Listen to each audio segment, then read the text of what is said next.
we're going to be taking a look at Seasons. Seasons is a game that was designed by Regis Bonasse. It's really French, and I don't know how to pronounce the name. I'm really sorry about that. Yeah, if we screw that up, sorry.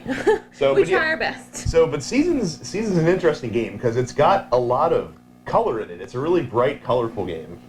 It also has many of the qualities in a lot of our games that we like it has tableau building, card drafting, resource management. It's pretty fun. Yep, and they give you a lot of cool tokens. I mean, you have these like energy tokens, mana tokens. They give you giant handfuls of giant dice, chunky dice, which is awesome if you love rolling dice. There's all sorts of different cards in the game, and the cards kind of remind me of like Magic cards in a kind of sort of way. So, like I said, Seasons has a lot going for it. It's a pretty cool game, and it's got some really interesting mechanics. Now, probably the most interesting thing about Seasons, rather, is that you make probably some of the most important decisions you're going to make in the game before the game even starts, because the game uses a card draft mechanic. Now, it's not a card drafting mechanic like you might find in, say, Seven Wonders, where every turn you're passing cards around. No, it's more akin to what you might find in Magic the Gathering's draft format. So each player begins the game with 9 cards in their hand. And basically what you're going to do during this draft is you're going to pick a card out and put it in front of you, and then pass the remaining cards back to the other player. And then you're going to, draft another card out of that set of 8 and pass the cards back and forth. But the thing is, you're drafting your 9 cards, but you only get 3 cards per round, essentially. So, like, your first third of the game, you get 3 cards. Then you get to the second third of the game, you get another 3 cards, and so forth and so on to the end of the game. Now, something that may not be that important or may not seem that important early on in the game, it could end up winning you the game later on if you have it in your later piles.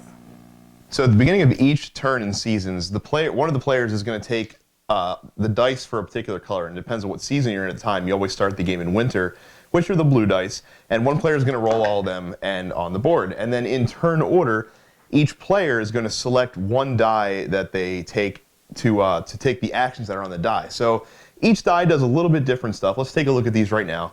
So the first thing you might find in a die are these little symbols right here. These are energy symbols, and basically rolling them gives you the amount of energy tokens that you see on the die. So if I decide to take this blue die here with 2 of these water symbols on them, it would allow me to have 2 of these water energy tokens, and they would go into your personal supply. Now, it's important that you manage these as well, because you can only hold up to 7 energy on your player board. There are some cards that'll let you hold more, but if you do ever get more energy than you can hold, you do have to discard some energy in order to make room for the new energy that you get. So the other thing on this die that you see here is you see a star.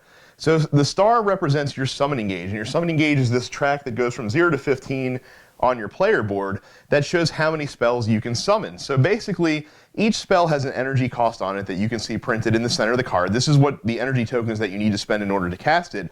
The summoning gauge actually tells you how many spells you can cast. So when you cast a spell in Seasons, it doesn't just have an effect and then go away immediately. It actually stays on your player board in front of you.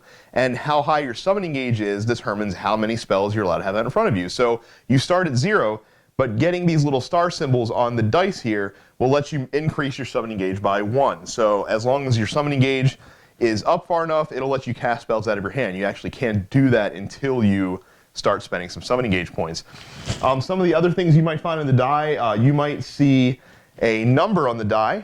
This lets you gain this many crystals, and crystals are another resource in the game, but they're also victory points. So if you get that symbol, you just move up that many number of crystals on the crystal track, which is right over here, and of course whoever has the most of those at the end of the game will be the person who wins the game. You might get this symbol on here. This just lets you draw a spell card from the draw deck, so obviously the 9 spells that you draft at the beginning of the game aren't going to be all the spells that you get during the course of the game. You can draft more as time goes along. The last thing that you might get is you might see this circle going around the symbols on your die. That is the transmutation symbol. We're not going to talk about transmuting right now. It comes into effect a little bit later on in the game. So once everyone takes a die, the first player takes their turn and moves on to casting spells. So once you've chosen your dice and you get your energy tokens or increase your summoning gauge or whatever you do, you can then start casting spells from your hand. So you can cast as many spells as you'd like to during the course of your turn, as long as you have the correct amount of energy tokens and the correct amount of summoning gauge available to you to put those spells out in your hand. Now, there's a couple different types of spell cards that all have different effects. These are just a small sampling of some of the cards that are in the game, but they'll go to illustrate the different effects that each card can have. So the first thing you notice at the top, you have an orange and a purple card here. The difference between these two is orange cards are familiars, purple cards are magic. That doesn't really matter too much. There are some cards here like Amsug Longneck, who basically makes each player take one of their magic items back into their hand. So obviously that would only target the purple cards. The bigger thing is the symbol that's in the bottom left of all these cards. And you can see each of these cards has a slightly different symbol here.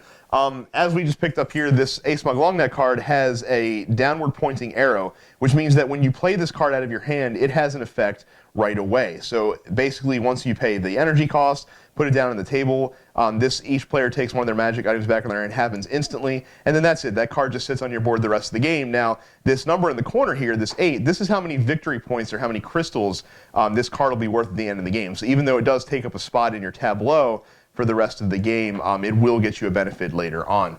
The next type of card that you might have is cards that have this little round arrow here. And these are cards that have ongoing effects that basically change the rules of the game as you go along. So the Hand of Fortune lets you reduce the summoning cost of any of your power cards, and your power cards are just the cards that you have in your hand, is reduced by 1 energy, and that's 1 energy of your choice. So you can choose whatever energy token you want to knock off the cost of any card you cast for the rest of the game. So that's pretty good. The last thing that you might find is you'll have cards that have this little gear symbol on the bottom. And basically, the gear symbol means that you can choose when the card is activated. Now, there are 2 types of these cards. There's a card like the Die of Malice that can be activated once per turn. There's also cards here like the Potion of Life that when you activate the card, you actually have to sacrifice it, which means that you have to take it off your tableau and throw it in the discard pile. Actually, that's not always a bad thing because, again, it'll free up space in your tableau because your summoning gauge doesn't decrease. It just frees up one area that you have there. So those are the 4 different types of cards you can play. Like I said, you can play as many or as few as you want on your turn, and then once you're done, play passes over to the next player. Okay, as Brad mentioned earlier, there's another action you can take during your turn called Transmuting. Now, in addition to the resources that you get on your dice here, it has the little circle around it. The little circle just means that you can take said resources, and as you look on the wheel here, you can see the different resources in each season, and you can trade them for crystals. So like this one in, the red is worth 1, so you would get 1 crystal. And you see the rarer it gets, the more crystals it's worth, and so forth and so on. After everyone has taken their turn, you take the die that was left over, and you count the number of pips on the bottom, and that is the number that you move the little die around the dial to get to the next season. Now once you get crossed over, like you would take all the blue dice away, and you'd start rolling the green dice, and you'd go so forth and so on, till you get all the way around the board. Once you get around the board, you go like this, put it on the next year, and then you get your next set of cards that you marked with your 2. After you've gone around the board 3 times, everyone tallies their points. Whoever has the most points at the end is the winner. So now I know what you're thinking here. Since we're rolling dice and since actions are determined by dice rolls, you're thinking that there's a lot of luck involved in the game, and you're actually kind of right. There is a lot of luck involved in the game. But there are ways to mitigate that luck. It does come at a cost, though. So obviously, if you never get to pick a dice that has a summoning gauge symbol on it, you're never going to be able to cast a spell, and that would be pretty terrible if you had to play the entire game like that. Fortunately, the board comes with a couple of different ways that you can mitigate luck in the game. So you can do these at any time during any one of your turns, but as I said, they do come at a cost. The 4 different actions available to you are that you can trade in 2 energy tokens for any 2 other energy tokens of a different type. You can get an extra crystal every time you transmute during your turn. You can increase your summoning gauge by 1 just instantly, magically, and do that right away. And then for this last one here, when you do the card draw action on the dice, you get to draw 2 cards and then keep 1. The downside to this is that you can only do these actions up to 3 times in one game, because every time you do, you have to move your little marker along this negative victory point track here for every time you take one of those actions. At the end of the game, these are victory point penalty that you have to pay. So make sure that you only use them when you actually really need them.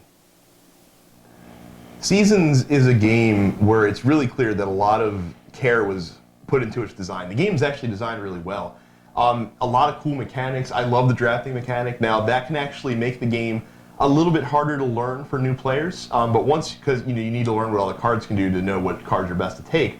But once you've done that, it's really rewarding actually. Like it's really fun to draft those cards at the beginning of the game and to see your strategy pan out long term. It can also screw you over if you're pretty careless with the cards you draft, so you got to be careful. Now, also, the component quality in this game is outstanding. The dice are, as you can see, they're huge, but they're nice and heavy, and they're meaty, like you have something in your hand.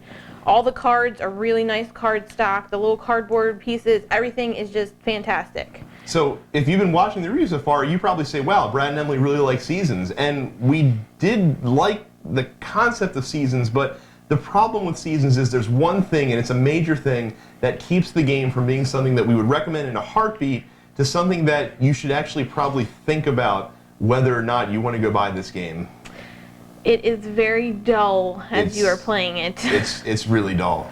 Like, really, really There's dull. a lot of downtime in between your turn and your opponent's turn, especially if you're doing more than 2 people. That's why we said it's best with 2 people, because it's not as much downtime, but the more people you add, the worse it gets. Yeah, 2 players is the way you want to play it, only because if not, you might be sitting waiting 10 minutes before you get to take another turn. And for couples, again, this game has so much potential because it's light enough that it's accessible, but it's heavy enough that experienced gamers will still find it fun to play. But again, that downtime kills the game. And I mean, there are games like Dominion or Ascension that have a lot of downtime between turns as well, but at least during those games you can see how the play state of the board is changing, and you can still kind of plan out your turn Yeah. and see what's going to happen later on. Yeah, in Seasons, when it's not your turn, you're literally doing nothing but waiting for the other player to go. There's very few cards in the game that have a lot of direct player interaction. Only a handful that do. And the part that's the worst for me too is that when it is your turn, instead of a game like Ascension where you've crafted this deck and you get to execute, these grand plans that you've had, and you get to see your deck, pull 3 cards into the center row and score a ton of points in one turn. In Seasons, it's kind of like your Homer Simpson at the nuclear power plant. You're just going boop, flipping boop, some levers and pressing a button and spinning some gears and just kind of going through the motions with your deck, or with your tableau, I should say. And unfortunately, it really dampens the fun of the game. And the game definitely suffers because of it. I'll put it to you like this. The couple times that Emily and I have played this, we've probably played this game 4 or 5 times. Once you get to around year 3, it seems like players are purposely leaving the dice with the most pips on them in the center of the table just to get the game over with. And that's not a good thing. So I'm not going to say that Seasons isn't a game that you should buy. I'm saying it's a game that you should play first before you make a decision. Now, if you go to your local area game stores, they might have a demo copy so you can at least sit down and see if the game's going to be good for you, because honestly, you may not find it as boring in between turns as we did. Yeah. You might think it's an excellent game, and like we said, the game's really good. There's a great game in there itching to get out. But for us, it just fell a little short. Yeah, it just kind of fell flat for us. And like I said, it's because the game just never really was exciting for us at any point. And we never felt the compulsion to get it back on the table too often. Yeah. So that's our review of Seasons. We hope you enjoyed it. Make sure you do subscribe to our videos to get the latest. And we're part of the Nerdpocalypse Studios, so make sure you go to Nerdpocalypse Studios to check out all of our other different shows and podcasts. Until next time, I'm Brad. I'm Emily. See you later. Bye.